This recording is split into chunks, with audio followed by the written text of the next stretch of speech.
Hello dear friends, कैसे हैं आप सब। आशा करते हैं सभी अच्छे हैं। तो आज की जो कहानी है वो अकबर बीरबल की है। तो कहानी का नाम है भाई जैसा।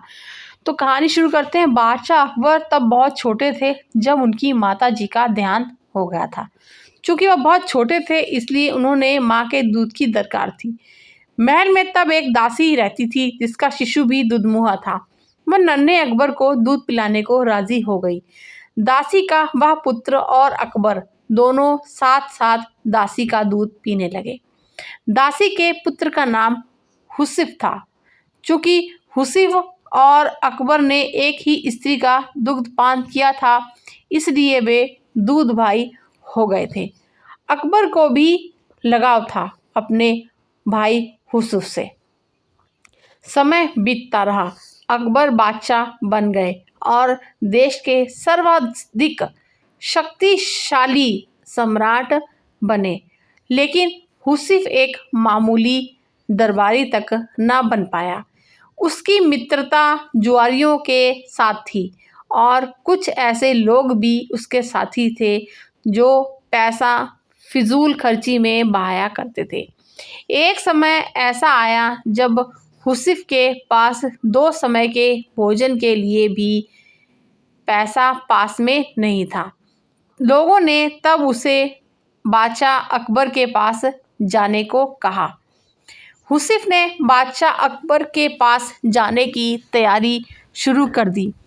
हुसिफ के दरबार में पहुंचते ही बादशाह ने उसे ऐसे गले लगाया जैसे बादशाह अकबर का वो एक सगा भाई ही हो। लंबे अरसे के बाद हुसिफ को देखकर बादशाह अकबर जो थे वो बहुत खुश हुए। उन्होंने उसकी हर संभव से सहायता करनी चाहिए। हुसिफ को अकबर ने दरबार में नौकरी दे दी। रहने के लिए एक बड़ा सा मकान, नौकर चाकर, घोड़ा गाड़ी भी दे दी। निजी खर्च के लिए एक मोटी रकम हर महीने उसको मिलती थी। अब हुसिफ की जिंदगी अमन और चैन से गुजर रही थी। उसे किसी चीज की कोई कमी नहीं थी। यदि तुम्हारी कुछ और ज़रूरतें हो तो बेहिचक कह डालो, सब पूरी की जाएंगी, बादशाह ने अपने भाई हुसिफ से कहा। तब हुसिफ ने जवाब दिया, आपने अब तक जितना दिया है वह काफ़ी है शाही जीवन बिताने को। बादशाह सलामत, आपने मुझे इज्जत बख्शी, सर उठाकर चलने की हैसियत दी। मुझसे ज़्यादा खुश और कौन होगा। मेरे लिए यह भी फ़क्र की बात है कि देश का सम्राट मुझे अपना भाई मानता है और मुझे क्या चाहिए हो सकता है।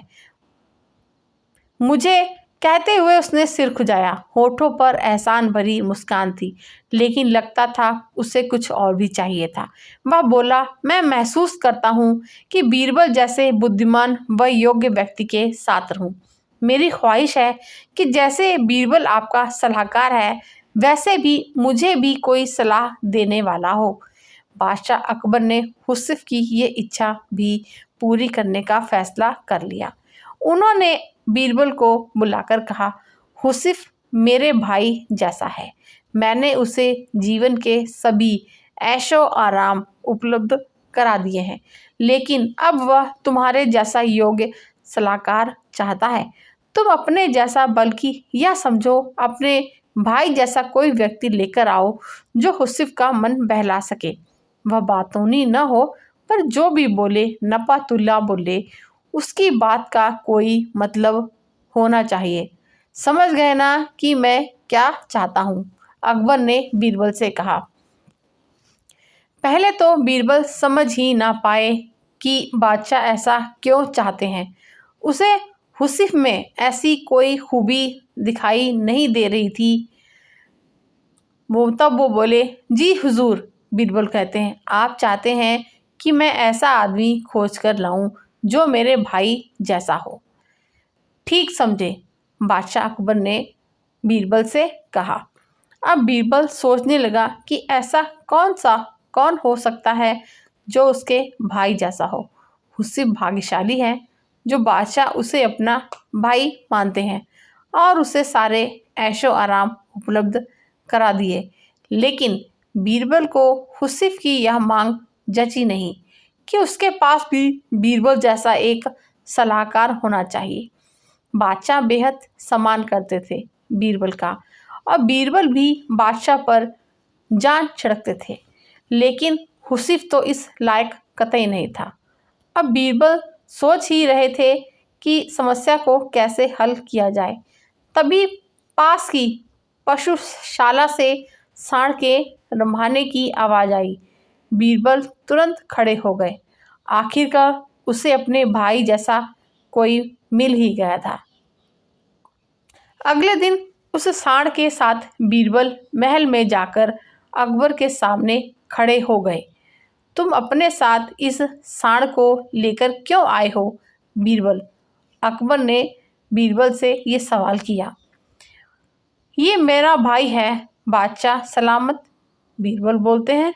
हम दोनों एक ही माँ का दूध पीकर बड़े हुए हैं, गऊ माता का दूध पीकर, इसलिए ये सांड मेरे भाई जैसा है। दूध भाई, ये बोलता भी बहुत कम है। जो इसकी भाषा समझ लेता है उसे यह कीमती सलाह भी देता है। इसे हुसैफ को दे दें, मेरा जैसा सलाहकार पाने की उसकी इच्छा पूरी हो जाएगी महाराज। अब बीरबल का ये उत्तर सुनकर अकबर को जो है अपनी गलती का एहसास हुआ।